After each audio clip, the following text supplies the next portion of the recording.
Brilliant scientist Dr. Bruce Banner has finally found a way to coexist with his monstrous alter ego, the Hulk.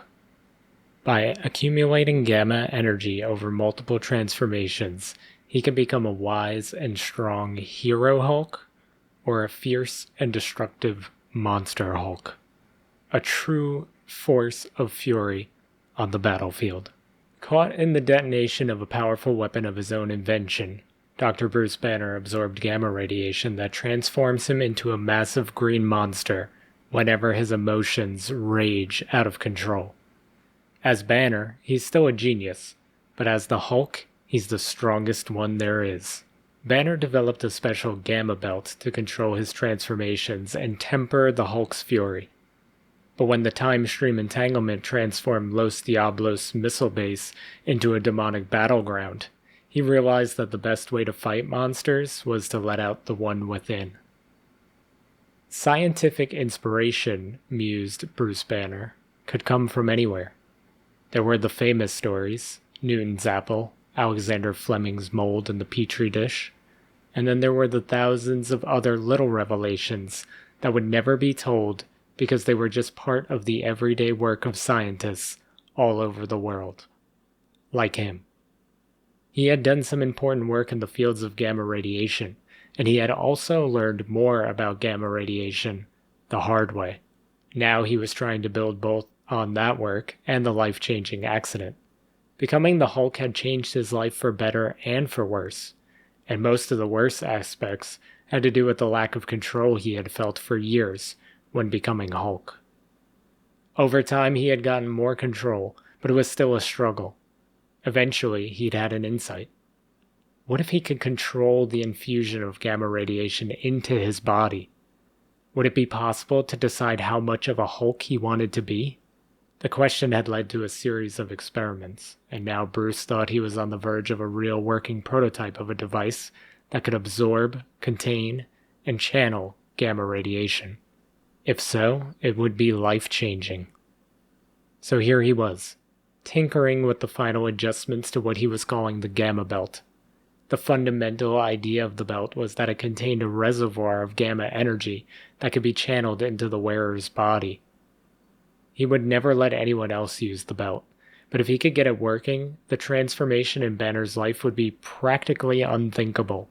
To have full control over the Hulk without worrying about the mindless rages that had occasionally overtaken him for decades now?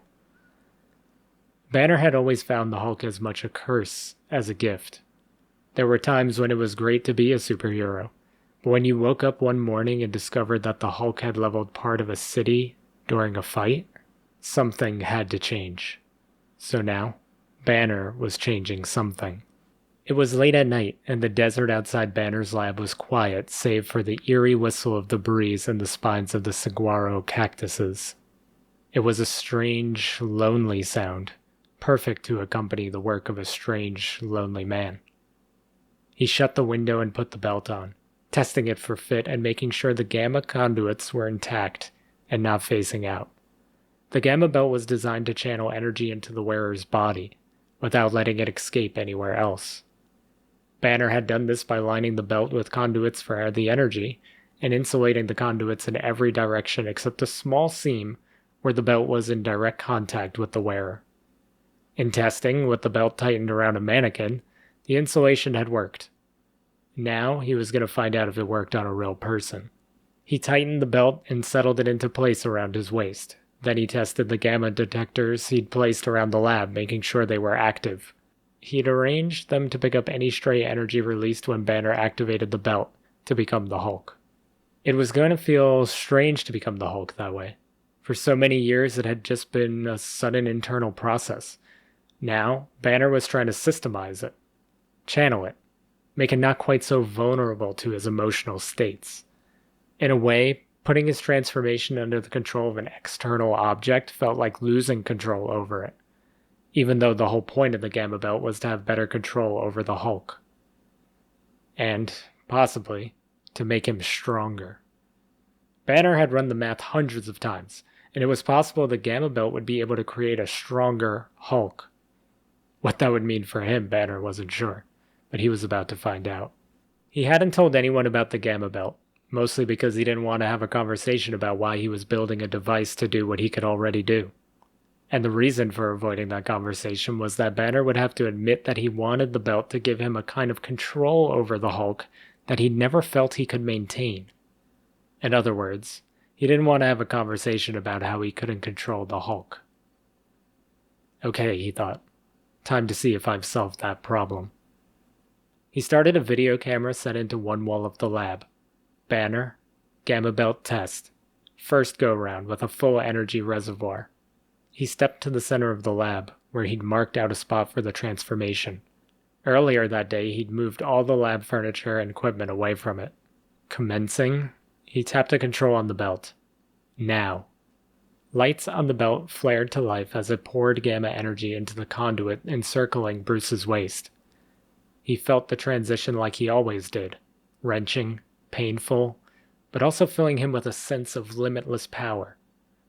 Along with that came something even more important. Ease. Where Banner was nearly crippled by anxieties about how other people felt about him, Hulk didn't care what anyone thought. He was Hulk. He looked around Banner's lab, then down at the belt around his waist. How did Banner design it so it didn't break? Don't need the belt, Hulk grumbled.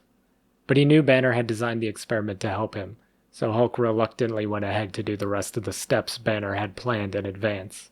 At least they sounded like fun. First, Hulk went outside the lab, trudging down a dirt road that led into a box canyon. Banner had set up instruments along one wall of the canyon. Hulk was supposed to stand at the other wall and clap. Banner thought he could measure Hulk's strength this way. Hulk just wondered what the belt would do. He stood by the canyon wall and looked at the instruments maybe 20 yards away. It was a narrow canyon. He took a deep breath, narrowed his eyes, and spread his arms wide. Hulk's clap usually caused a shockwave strong enough to break windows, flip cars, and send Hulk's enemies flying. But when he brought his palms together and heard the ear-shattering crack, he knew right away that this clap was different. The shockwave crashed against the far canyon wall like a bomb had gone off, collapsing the wall into a rock slide that buried Banner's instruments like they were never there.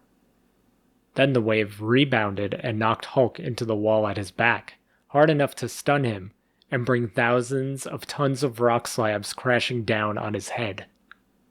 Dazed, Hulk shook his head and flexed to push the rocks away, only to find that none of the rocks were touching him. A glowing sphere of gamma energy had surrounded him, projected from the belt. When Hulk moved, the sphere moved, shifting the rock fall so he could stand. Then it faded away. Hulk looked down at the belt. Its reservoir was partly full. Hulk looked across to the far wall. One of the instruments had survived the rock slide. Its microphone stuck up between rock slabs, and attached to it was a camera. Hulk walked to the camera and pointed down to the belt. See that? Then he decided to do another strength test and see what happened. He went outside, looked up to make sure no planes were going overhead, and jumped. He peaked a few thousand feet in the air, coming back down a short distance from his jump point with an impact that shook the windows in the lab. The arms of the saguaro cactuses waved. The belt was 2/3 full. Hulk grinned. Heh. Now he was going to try something even harder. He picked up a car parked near the lab and threw it into the air in a high arc. Before it could land, he thundered after it, leaping as it fell and smashing a fist into it before it could hit the ground. The car exploded into hundreds of pieces, its gas tank rupturing in a ball of flame that Hulk fell through back to the ground. He roared as he landed, an exultant roar that echoed out over the empty desert. This was something Banner hadn't thought of.